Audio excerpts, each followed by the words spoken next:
नमस्कार. ब्लेसॉल रेकीमध्ये आपलं सहर्ष स्वागत आहे.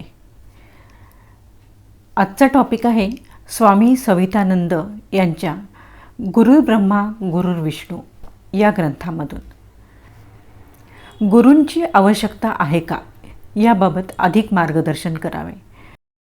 स्वामीजी म्हणतात, कधीकधी पूर्वजन्म संस्कारामुळे किंवा पूर्वजन्म पुण्याईमुळे साधकाची प्रगती तीव्र गतीने होत असते, परंतु बाह्य परिस्थिती, विशेष रूपाने त्याची कौटुंबिक जीवन किंवा शरीर प्रकृती जर साथ देत नसेल तर त्याचा परिणाम साधकावर होऊन एक प्रकारचा मानसिक तणाव निर्माण होतो. या तणावामुळे त्याच्यात अधिक तीव्र कामवासना उत्पन्न होऊन त्याचा अतिशय ऱ्हास होऊ लागतो किंवा शरीर स्वास्थ्य चांगले नसल्याने वेडा देखील होऊ शकतो. गुरु अशा परिस्थितीत साधकाचा उत्तम सांभाळ करून घेतात, निर्माण झालेल्या शक्तीवर नियंत्रण ठेवतात. उदाहरणार्थ TV किंवा फ्रीज यासाठी व्होल्टेज स्टॅबिलायझरची आवश्यकता असते. साधनेतून उत्पन्न होणारे रोग, उन्माद, वासना किंवा वेडेपणा यासाठी वैद्यकीय उपचार पद्धती योग्य ठरत नाही, गुणकारी ठरत नाही. अशा वेळेस गुरूंची सत्ता अत्यंत लाभदायक आणि परिणामकारक ठरते. गुरु केवळ अनुग्रहच देत नाहीत तर निग्रह देखील करतात.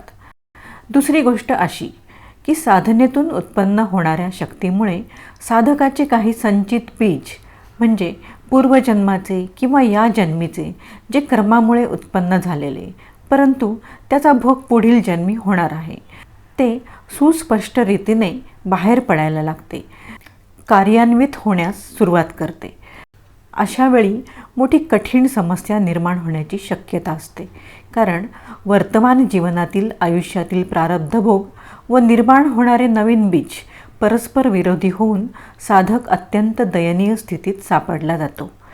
एका सत्य घटनेचा दाखला देऊन स्पष्ट करून देतो. एका साधकाची साधना खूपच चांगली सुरू होती, उत्तरोत्तर प्रगती होत होती. साधना शक्तीतून असे नवीन बीज तयार होऊ लागले की संन्यास घेण्याची मनोवृत्ती बनत गेली.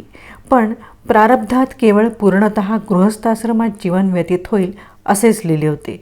हे प्रारब्ध संन्यास घेण्यास त्या साधकास मज्जाव करीत होते. जेव्हा जेव्हा तो साधक एकटा एकांतात समय व्यतीत करत असे त्यावेळी संन्यास घेण्याचे विचार अतिशय प्रबळ ठरत आणि तेव्हा त्याच्या विद्यार्थी दशेतला मुलगा समोर येत असे.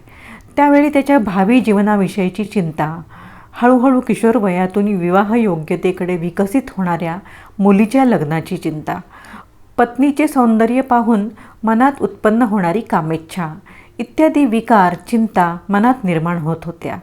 अशा मानसिक द्वंद्वात तो सापडला.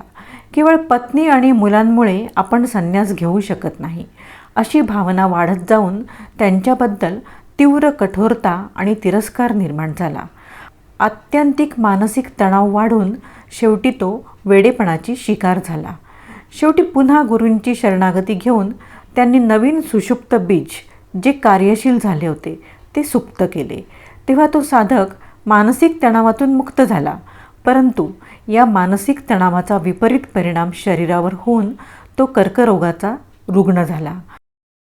अध्यात्मात उच्चस्थ अधिकारी असलेले गुरु अनर्थ घडणाऱ्या किंवा विनाशाकडे जाणाऱ्या शिष्याला वाचवतात.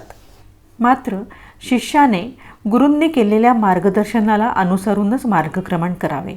शेवटी आत्मज्ञान प्राप्त करण्यापूर्वी मृत्यूचा अनुभव घ्यावा लागतो, त्यासाठी नचिकेत बनावे लागते.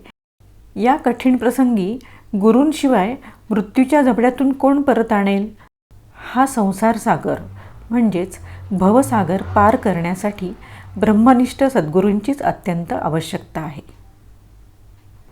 आता दुसरा एक प्रश्न असा आहे, एखाद्या अधिकारी पुरुषाबद्दल मनात श्रद्धा उत्पन्न झाली तर त्यास गुरु करण्याची इच्छा होते, परंतु तो शिष्यत्व द्यायला नाकारत असेल तर मनातल्या मनात त्यासच गुरु करावे काय? यात समस्या तर आहेच, कारण योग्य रीतीने दीक्षा प्राप्त न झाल्याने काही अडचणी येऊ शकतील. हा पूर्णतः श्रेयस्कर असा मार्ग नाही. एखाद्याबद्दल श्रद्धा निर्माण झाली नाही व ज्यांच्याबद्दल मनात श्रद्धा उत्पन्न झाली आहे तर अशी श्रद्धा म्हणजे मनाचा एक प्रकारचा संवेग किंवा इतरांचे अनुकरण आहे. भावनेच्या आहारी न जाता विकल्परहित श्रद्धा असेल तर मनातल्या मनात त्यास गुरु मानावे. सुरुवातीला काही अडचणींना तोंड द्यावे लागेल, अडथळे येतील, परंतु ज्या क्षणी आंतरिक शुद्धी होऊन विज्ञानमय कोशात प्रवेश होईल त्याच क्षणी अधिकारी पुरुषाचे कारण शरीर मार्गदर्शन करेल, मदत करेल. या बाबतीत 2 गोष्टी स्मरणात ठेवाव्यात की एकलव्यासारखा एकतर्फी परंतु दृढ श्रद्धा असल्यामुळे त्यास इतरांच्या तुलनेमध्ये ज्ञानप्राप्तीसाठी अधिक मेहनत घ्यावी लागली. अनाधिकारी व्यक्तीवर ठेवलेली दृढ श्रद्धासुद्धा आपणास फळप्राप्ती देते. मग अधिकारी पुरुषावर ठेवलेली नितांत श्रद्धासुद्धा फलद्रूप झाल्याशिवाय राहणार नाही, ती व्यर्थ ठरणारच नाही. नारेश्वर येथील संत अवधूत यांनी कोणाला शिष्य केले नाही, तरी त्यांना गुरु मानणाऱ्या भक्तांना आणि शिष्यांना त्यांचा लाभ होतच आहे. स्वामी सवितानंद यांच्या गुरुर्ब्रह्मा गुरुर्विष्णू या ग्रंथामधून. धन्यवाद.